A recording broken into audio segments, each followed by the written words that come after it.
नमस्कार, मैं हूं देवांजलि मोइत्रा। डाकुओं के नाम की चर्चा हो तो शायद ही आजकल की पीढ़ी को कोई नाम याद भी आए। इनके लिए तो रॉबिन हुड ही शायद एक नाम था जिसे वो हीरो मानते थे। लेकिन अगर आप भारतीय हैं तो कुछ नामों को जरूर याद रखिए। मलखान सिंह, सुल्ताना डाकू, फूलन देवी, वीरप्पन, मान सिंह, निर्भय सिंह गुर्जर, ये वो नाम हैं जिन्हें आप याद रखिए। आज कहानी सुल्ताना डाकू की। सुल्ताना डाकू को समेटे कई लोकगीत और ऐसे कई किस्से कहानियां आपको सुनने को मिल जाएंगी जिनसे लगता है कि ये मात्र किस्से कहानियों तक ही सीमित था।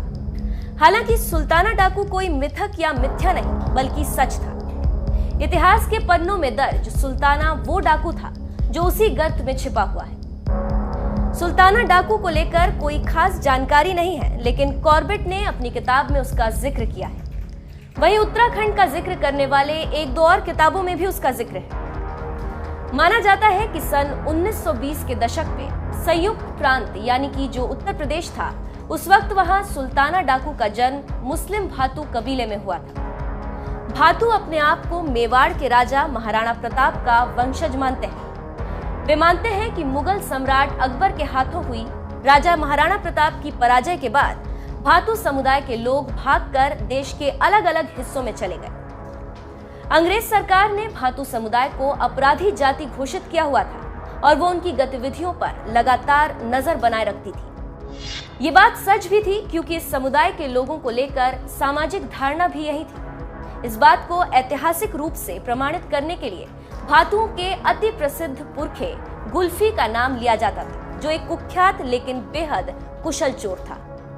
खुद सुल्ताना का दादा गुल्फी का अवतार माना जाता था। सुल्ताना की कद काठी भी रौबदार नहीं थी, जो अमूमन डाकुओं की होती है। दुबला पतला और रंग भी काला। कहीं से भी देखकर ये नहीं कहा जाता कि ये कोई डाकू है। आगे चलकर ये लड़का उत्तर प्रदेश का खूंखार दस्यु बना। नाम था सुल्ताना, जिसने लूट मचाकर अंग्रेजों की नाक में दम कर दिया। उसने अंग्रेजों के माल पर हाथ साफ किया, एक नहीं कई बार। अंग्रेजों को लूटने में उसे कोई हर्ज नहीं था और उसने ऐसा किया भी। माना जाता है कि सुल्ताना 17 साल की छोटी सी उम्र में डाकू बन गया था। गुलाम भारत के दौरान अंग्रेज सरकार की नृशंस नीतियों और भारत के लोगों, खासकर गरीबों से उनका हक छीनने की नीति ने ही सुल्ताना को अंग्रेजों के खिलाफ खड़ा कर दिया था। ऐसे में सुल्ताना शोषित और पिछड़े समाज में एक उम्मीद की किरण बनकर उभरा। धीरे धीरे उसे गरीब लोगों का समर्थन भी मिलना शुरू हो गया। कहा जाता है कि इसी समर्थन के बल पर उसने अगले एक साल में ही 100 डकैतों का एक गैंग बना लिया। सुल्ताना के लिए गरीबों की खून पसीने की मेहनत से इकट्ठा किया गया अंग्रेजी खजाना हमेशा लूट का पहला निशाना रहा। उत्तर प्रदेश में नजीबाबाद के इलाके में सुल्ताना डाकू के खौफ की तूती बोलती थी। ये रास्ता गरीबों और गांव वालों के लिए तो सुरक्षित था, लेकिन अंग्रेज अधिकारियों के लिए मौत का रास्ता बन गया। सुल्ताना के डकैतों ने यहाँ चप्पे चप्पे पर नजर रखनी शुरू कर दी थी। उनके निशाने पर अंग्रेजों, जमींदारों और दीवानों का खजाना रहता था। उस समय नैनीताल के राजनिवास और प्रसिद्ध देहरादून को कहे जाने वाला एकमात्र रास्ता नजीबाबाद से ही होकर जाता था। जो भी अंग्रेज काफिला उधर से गुजरता, घात लगाए सुल्ताना के डकैत उनको लूट लेते। हालांकि सुल्ताना के डर से वहां चौकसी बढ़ा दी गई, लेकिन अंग्रेजों को इसका कोई खास फायदा नहीं मिला। धीरे धीरे सुल्ताना ने अपनी लूट के क्षेत्र में बेतहाशा वृद्धि कर ली और जल्द ही सुल्ताना खौफ का पर्याय बन गया। सुल्ताना गांव के लोगों के बीच काफी मशहूर था। इसने कई बार माल से लदी पड़ी अंग्रेजी रेलगाड़ियों को लूटा। उसने कई ऐसी लूट की वारदातों को अंजाम दिया। वो लूटा हुआ माल गरीबों और गांव वालों में बांट देता था। अमीरों को लूटकर गरीबों की मदद करने की फितरत ने ही सुल्ताना को गरीबों का मसीहा और अंग्रेजों की नजर में एक अपराधी बना दिया था। सुल्ताना का मुख्य कार्यक्षेत्र उत्तर प्रदेश के पूर्व में गोंडा से लेकर पश्चिम में सहारनपुर तक पसरा हुआ था। पुलिस उसे खोजती रहती थी, लेकिन वो अपनी चालाकी से हर बार बच जाता था। कहते हैं कि वो डकैती डालने से पहले लूटे जाने वाले परिवार को बकायदा चिट्ठी भेजकर अपने आने की सूचना दिया करता था। एक किस्सा भी कहा जाता है कि सुल्ताना ने होतीलाल गिरधारीलाल फार्म के तत्कालीन मालिक लाला रतनलाल के वहां चिट्ठी भिजवाकर 20,000 रुपए की मांग कर डाली। उस समय हल्द्वानी में मोहल्ले के लोग सड़क में चारपाई लगाकर सो जाया करते थे। चिट्ठी भेजने के बाद स्वयं सुल्ताना ही आ पहुंचा और लाला से तिजोरी की चाबी मांगी। सड़क पर लगी चारपाई पर लेटे लाला ने सुल्ताना को चाबी दे दी। सुल्ताना ने तिजोरी खोली तो वो आश्चर्य से भर गया, क्योंकि तिजोरी में बेशुमार धन था। सुल्ताना ने लाला से बोला कि मैंने तो सिर्फ 20,000 रुपए की मांग की थी, फिर मुझे चाबी क्यों दी? तब लाला ने कहा, तुम्हारी जुबान पर भरोसा है, तुम 20,000 से ज्यादा नहीं लोगे।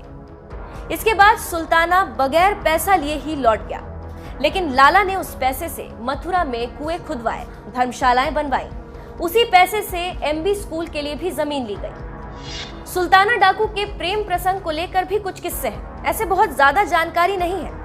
माना यह भी जाता है कि इस बदसूरत से दिखने वाले आदमी के ऊपर एक गोरी महिला फिदा हो गई थी।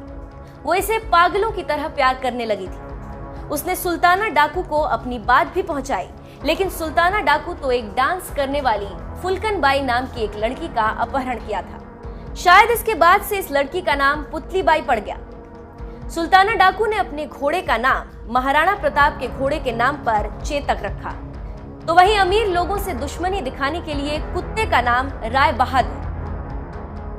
अपराध में निपुण सुल्ताना अपने मुंह में चाकू भी छिपा सकता था और समय आने पर उसे इस्तेमाल भी कर सकता था। सुल्ताना ठिगने कद का, गठीले बदन का डाकू था। उसके मन में गरीबों के लिए हमदर्दी थी। उसने कभी किसी दुर्बल व्यक्ति से पैसे नहीं छीने। वो गरीबों, असहायों की मदद भी किया करता था। गरीबों के घरों की लड़कियों के विवाह में मदद किया करता था और महिलाओं का उत्पीड़न बर्दाश्त नहीं कर सकता था। खुद जिम कॉर्बेट ने अपनी किताब सुल्ताना इंडियाज रॉबिन हुड में सुल्ताना के चरित्र का आकलन करते हुए एक जगह लिखा है, एक डाकू के तौर पर अपने पूरे करियर में सुल्ताना ने किसी निर्धन आदमी से एक कौड़ी भी नहीं लूटी।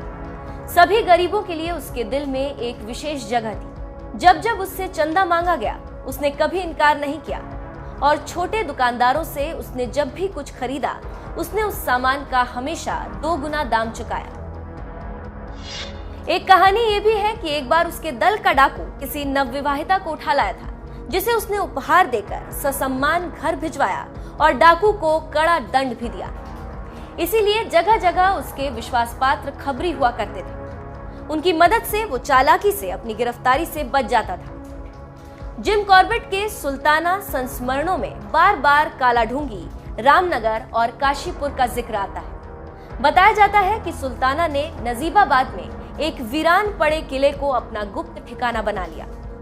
400 वर्ष पहले नवाब नजीबुद्दौला के द्वारा बनाए गए इस किले के अवशेष आज भी देखे जा सकते हैं। ये एक दिलचस्प तथ्य है कि आज उसे नजीबुद्दौला का नहीं बल्कि सुल्ताना का किला कहा जाता है। 300 सदस्यों के सुल्ताना के गिरोह के पास आधुनिक हथियार तो थे ही, वो बेहद वफादार और अनुशासित भी था। ऐसे संगठित गिरोह के सामने पुलिस भी भयभीत रहती थी। चूंकि सुल्ताना अपने इलाके के गरीबों के बीच एक मसीहा माना जाता था, चप्पे चप्पे में लोग उसके जासूस बन जाने को तैयार रहते थे।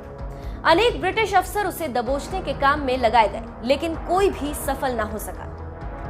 अंततः टेहरी रियासत के राजा के अनुरोध पर ब्रिटिश सरकार ने सुल्ताना को पकड़ने के लिए एक कुशल और दुस्साहसी अफसर फ्रेडी यंग को बुलाया। अब अंग्रेज अधिकारी सुल्ताना को पकड़ने की कोशिश करने लगे थे। सुल्ताना भी शातिर था। वो इतनी जल्दी पुलिस वालों के हाथ कैसे आ जाता? अंग्रेज सरकार ने उसे पकड़ने के लिए 300 जवानों की एक टीम भी बनाई थी। 300 सिपाहियों की ये टीम उस दौर में आधुनिक हथियारों से सुसज्जित थी, जिसमें 50 घुड़सवारों का एक दस्ता भी मौजूद था। जिम कॉर्बेट ने कई सालों तक कोशिश की, लेकिन जब सफलता हाथ नहीं लगी तो फ्रेडी यंग के हाथ में कमान आई। माना यह भी जाता है कि सुल्ताना डाकू को जब पुलिस तलाश कर रही थी, तभी उसने हल्द्वानी के एक जमींदार खड़क सिंह कुमड़िया के घर पर लूट मचा दी। ऐसे में जमींदार खड़क सिंह से भी सुल्ताना ने दुश्मनी मोल ले ली। लूट की यह बात जब फ्रेडी यंग और जिम कॉर्बेट को पता चली, तो उन्होंने खड़क सिंह को भी अपने साथ मिला लिया। ऐसे में फ्रेडी यंग, जिम कॉर्बेट और खड़क सिंह मिलकर सुल्ताना डाकू को ढूंढने में लग गए। 300 सिपाहियों और 50 घुड़सवारों की फौज लेकर फ्रेडी यंग ने गोरखपुर से लेकर हरिद्वार के बीच ताबड़तोड़ 14 बार छापेमारी की। अंततः 24 दिसंबर 1923 को सुल्ताना को नजीबाबाद जिले के जंगलों से गिरफ्तार कर हल्द्वानी की जेल में बंद कर दिया गया। सुल्ताना के साथ उसके साथी पीतांबर, नरसिंह, बलदेव और भूरे भी पकड़े गए थे। नैनीताल की अदालत में सुल्ताना पर मुकदमा चलाया गया और इस मुकदमे को नैनीताल गन केस कहा गया। उसे फांसी की सजा सुनाई गई। हल्द्वानी की जेल में 8 जून 1924 को जब सुल्ताना को फांसी पर लटकाया गया, उसे अपने जीवन के 30 साल पूरे करने बाकी थे। सुल्ताना अपने बेटे को डाकू नहीं बनाना चाहता था। वो चाहता था कि उसे कभी भी अपने बाप के नाम पर जिल्लत ना झेलनी पड़े। इसीलिए उसने इस अंग्रेज अधिकारी से अपने बेटे की मदद करने को कहा। इस बात के प्रमाण है कि फ्रेडी यंग ने सुल्ताना की पत्नी और उसके बेटे को भोपाल के नजदीक पुनर्वासित किया। बाद में उसने उसके बेटे को अपना नाम दिया और उसे पढ़ने के लिए इंग्लैंड भेजा। कहते हैं फ्रेडी यंग ने ऐसा करने का सुल्ताना से वादा भी किया था। ऐसे में यंग ने सुल्ताना की बात मानते हुए उसके बेटे को पढ़ने इंग्लैंड भेज दिया। सुल्ताना ने कभी भी किसी निर्दोष को परेशान नहीं किया। जिम कॉर्बेट ने अपनी किताब में लिखा कि एक बार जब बरगद के पेड़ के नीचे उसकी मुलाकात सुल्ताना से हुई तो वो रिवॉल्वर लेकर या हथियार लेकर नहीं आया था, बल्कि उसके हाथ में तरबूज था जो उसने उसे गिफ्ट किया। सुल्ताना डाकू की कहानी लोगों के बीच इतनी चर्चित हुई कि 1956 में मोहन शर्मा ने जयराज और शीला रमानी को लेकर आरडी फिल्म्स के बैनर तले सुल्ताना डाकू फिल्म का निर्माण किया। उसके बाद 1972 में निर्देशक मोहम्मद हुसैन ने भी फिल्म सुल्ताना डाकू बनाई, जिसमें मुख्य किरदार दारा सिंह ने निभाया था। अजीत और हेलेन ने फिल्म में दूसरे किरदार निभाए थे। सुल्ताना के जीवन पर हाथरस के रहने वाले नथाराम शर्मा गौड़ ने सुल्ताना डाकू उर्फ गरीबों का प्यारा नाम से किताब लिखी। लखनऊ जिले के रहने वाले लेखक अकील पेंटर ने शेरे बिजनौर सुल्ताना डाकू शीर्षक किताब लिखी, जिस पर आधारित नाटकों पर अनेक नौटंकियां खेली जाती रही और उत्तर प्रदेश और बिहार के गांव शहरों में दशकों तक इनका डंका बजता रहा। ये जानकारी आपको कैसी लगी हमें जरूर बताएं। अगर आपके पास कोई सुल्ताना डाकू को लेकर भी कहानी है तो वो भी जरूर कमेंट बॉक्स में शेयर करें। हमारे पेज को सब्सक्राइब करना ना भूलें।